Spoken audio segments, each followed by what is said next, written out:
Okay, I think that's everything I need. Check, check, check, check, check. Kitty cats are asleep and not even paying attention. All right, let's go. Hey everyone, welcome back to Only Frankly Speaking, and I have a new smoothie recipe for you. I honestly created this recipe for a student who wanted me to do a strawberry shake for him.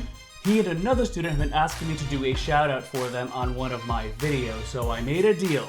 And that deal is, if I give them a shout out on one of my videos, they are going to catch up all of their missing work. So here is your shout out video, boys. You better pay up, Angel and Keener. I expect all that work by Monday.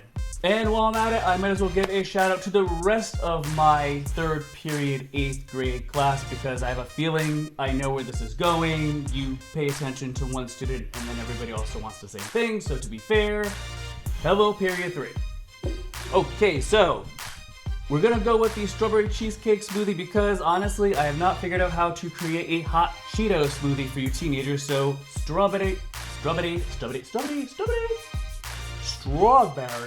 Okay, so today's smoothie, per Angel's request, is something strawberry. So today is going to be a strawberry cheesecake smoothie because I wanted something that would be appetizing and appealing to not just teenagers, but also my adult audience as well. And for you guys in my class, this will have to suffice until I can figure out how to invent a hot Cheeto smoothie. Let's get started. Our first ingredient is 2 cups of frozen strawberries. Remember that my recipe served 2. So if you do not have somebody to share this with, or if you don't want 2 smoothies, then just cut these ingredients in half. Strawberries, followed by 2 cups of greens. Okay, so I got that everywhere. Try to be neater at home, teenagers, because you don't want to get in trouble with your parents if you don't clean that up like I did. Next, you're gonna add 1 cup of water. Or you could just add 2 cups of plant milk, but I'm going to add about 1 cup of water and 1 cup of plant milk because, well, it's a little expensive. For those of you who are not plant-based, you may use regular dairy if you're inclined, although I do encourage you to at least use plant-based milks because they are still better for you, and honestly, they are very competitive with the prices of milk these days. Dairy is scary. Okay, next, of course, we're going to need something that is cheesy flavored. So I have some vegan cream cheese. If you are not vegan, you can use any form of cream cheese. Low fat's probably better than what you're looking for. I did find the Kite Hill on sale. I do not usually buy this one because it's usually like $7 or $8. So I think I got this one at like $4. So just that you realize you do not have to use an expensive cream cheese flavoring. And if you don't have cream cheese, you can easily substitute plain yogurt. Just add a little bit of lemon juice and it'll help give it a little bit of a sharp taste to mimic the cream cheese. And if you have to use yogurt, you probably won't know that much of a difference. Add about half a cup, or if you're doing a single serving, then 1/4 cup will do. And almost all my dessert recipes include some form of nut butter to help smoothen out the smoothie and to give it a slight dessert-like taste.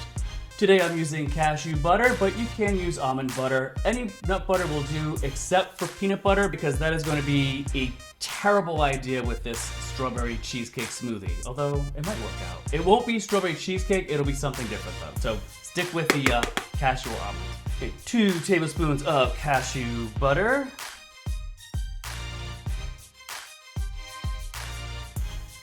Okay, now that I've added all my wet and vegetable ingredients, I'm going to do my first blend.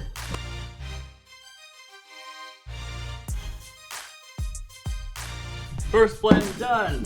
Next, we're going to add our dry ingredients, and I always add my dry ingredients after a first initial blend because it helps prevent, cue the gas. So for my dry ingredients, I have a scoop of vanilla protein powder and a scoop of beet powder. If you don't have beet powder, you can use half of a fresh beet. And actually, you can use canned beets as long as they're not the pickled beets. Do not use pickled beets in this, that would be a bad idea. I mean, really, you're just adding the beet in this recipe to get rid of this dull beige greenish color, and watch the magic in our next blend. Okay, second blend for 20 more seconds.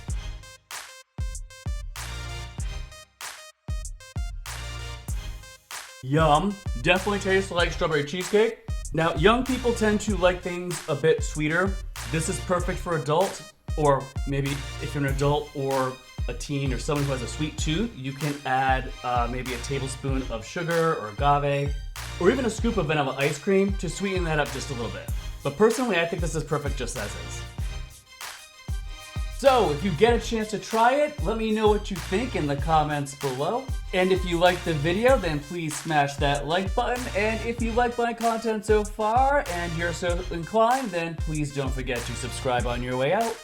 Okay, Angel and Keener, I fulfilled my end of the bargain. In fact, I created this smoothie just so I would have a video for you. Don't go back on your promise because I will call every single day. Remember, you're on Power School. I know where you live. Just kidding. So long, guys.